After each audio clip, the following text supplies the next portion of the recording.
Do you want to set your favorite image as your Samsung phone's wallpaper? Hey there, welcome to this channel. In this video, I'll show you how to set your or your loved one's wallpaper on your Samsung phone. So let's go. First, open up the settings, then scroll down a little bit, tap on Wallpaper and Style. After that, tap on Change Wallpapers. So many options right here. You can set the wallpaper of the Samsung's feature or graphical or color.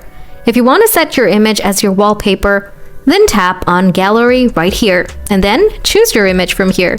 Next, tap Done from the top right corner.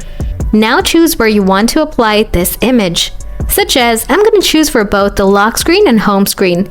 After that, tap on Next, and then tap on Done from the top right corner again. That's it. So guys, this is how you can change the wallpaper on your Samsung phone. If you have any queries, leave them in the comment box below. Thanks a million for watching.